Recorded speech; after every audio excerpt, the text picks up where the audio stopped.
తెలుగుదేశం నాయకులు అలాగే విద్యాశాఖ అధికారులు అందరికీ కూడా స్పోర్ట్స్ శాఖ అధికారులకి అందరికీ నమస్కారం. అలాగే చిరంజీవులకి అందరికీ 13 జిల్లాల నుంచి నెల్లూరు జిల్లా మీద 12 జిల్లాల నుంచి నెల్లూరు జిల్లా మీద నమ్మకంతో ఇక్కడికి పంపించిన మీ తల్లిదండ్రులకి ముందుగా నమస్కారం. అలాగే మీ అందరికీ కూడా నా శుభ ఆశీస్సులు. ఎంతో దూరం నుంచి అందరు పిల్లలు ఇక్కడ ఈరోజు ఈ నెల్లూరు జిల్లాకి రావడం, మిమ్మల్ని అందరినీ చూస్తే చాలా సంతోషం అనిపిస్తుంది.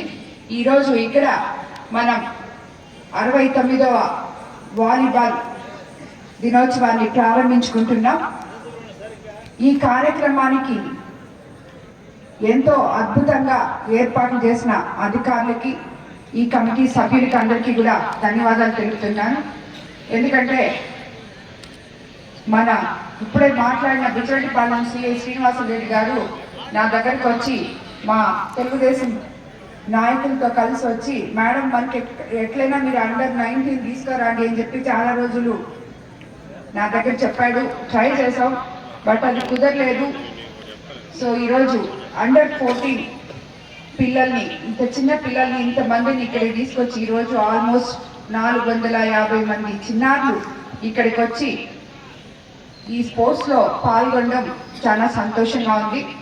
మీరందరూ కూడా ప్రతి ఒక్కరూ ఆత్మవిశ్వాసంతో స్పోర్ట్స్లో పాల్గొనండి. గెలుపోటములు సహజం. ఈ వయసు నుంచే గెలవడము నేర్చుకోవాలి.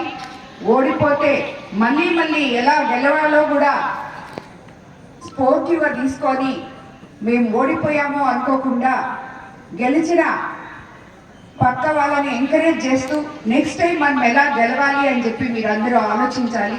ప్రతి ఒక్కరు కూడా అది అలవర్చుకున్నప్పుడు గెలుపోటములు మన చేతుల్లో లేవు. మన శక్తి కొద్ది ఒక గోల్ మనకుంది, దాన్ని ఏ రోజైనా మనం చేరుకుంటాము అని చెప్పి మీరందరూ కూడా ముందుకెళ్ళాలని కోరుకుంటున్నాను.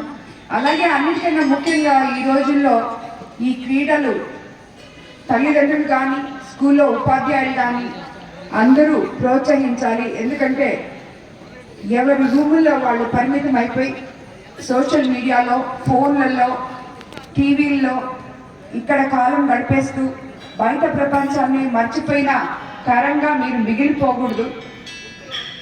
మీలాంటి క్రీడాకారులు ఇంతమంది ఈరోజు బయటకు వచ్చి ఆడుతుంటే మిగతా పిల్లలు కూడా దాన్ని ఒక ఎగ్జాంపుల్గా తీసుకొని, ఇంకా ఇన్స్పిరేషన్గా తీసుకొని, ఇంకా ఎంతోమంది పిల్లలు ఇలా వచ్చి స్పోర్ట్స్లో పాల్గొనాలని నేను కోరుకుంటున్నాను.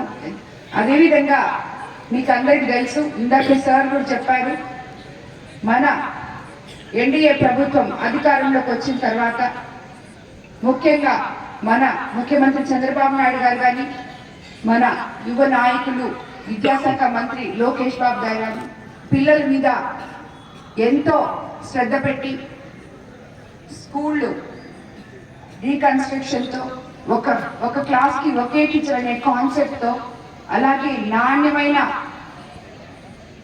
మధ్యాహ్నం భోజనం కానీ, మీ స్కూల్ బ్యాగ్స్, కిట్స్, యూనిఫామ్స్ కానీ ప్రతి ఒక్క దాంట్లో ప్రతి శాసనసభ్యుడికి చెప్పి ఈ పీటీఎంస్ కానీ, పేరెంట్ టీచర్ మీటింగ్స్ కానీ, స్టూడెంట్స్ మీటింగ్స్ కానీ ఇవన్నీ ఎంతో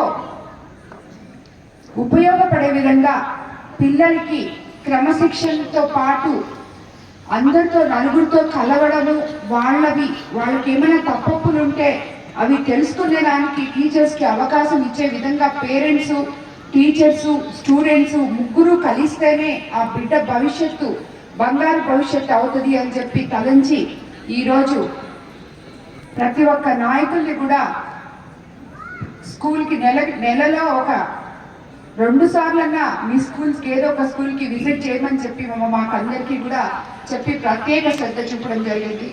ఇన్ని వసతులు మీ చుట్టుపక్కల ఉన్నప్పుడు మీరు ఎంతో గొప్పగా చదివి రాణించి, అలాగే ఇలా అప్పుడప్పుడు విలాసవంతమైన ఇలాంటి క్రీడా కార్యక్రమాల్లో పాల్గొనాలని చెప్పి మిమ్మల్ని అందరినీ నేను కోరుకుంటూ ఈ జరగబోయే 3 రోజులు ఈ వాలీబాల్ టోర్నమెంట్లో తప్పకుండా మీరు అందరూ గెలవాలని కోరుకుంటున్నాను. All the best students. మీరందరూ ఇక్కడ గెలిచి ఇంకా నేషనల్ స్పోర్ట్స్లో ఇప్పుడు రేపు నేషనల్ టోర్నమెంట్ ఫర్ గర్ల్స్ కడపలో జరగబోతుందంట. దాంట్లో కూడా మీరందరూ సెలెక్ట్ కావాలి. అలాగే నేషనల్ టోర్నమెంట్ ఫర్ బాయ్స్ మహారాష్ట్రలో అక్కడికి కూడా మీరు సెలెక్ట్ కావాలని గర్ల్స్కి బాయ్స్కి అందరికి కోరుకుంటూ all the best once again. And అధికారులకి ఇక్కడ నాయకులకి నేను ప్రత్యేకంగా చెప్పదలుచుకునేది ఏంటంటే వాళ్ళందరూ అండర్ 14 వాళ్ళకి ప్రత్యేక శ్రద్ధ తీసుకొని భోజనంలో కానీ వసతుల్లో కానీ అన్ని ఏర్పాట్లు చూడాలని, మీకు అటువంటివి ఏమన్నా కొరత ఉంటే నాకు చెప్పాలని చెప్పి కూడా కోరుకుంటున్నాను.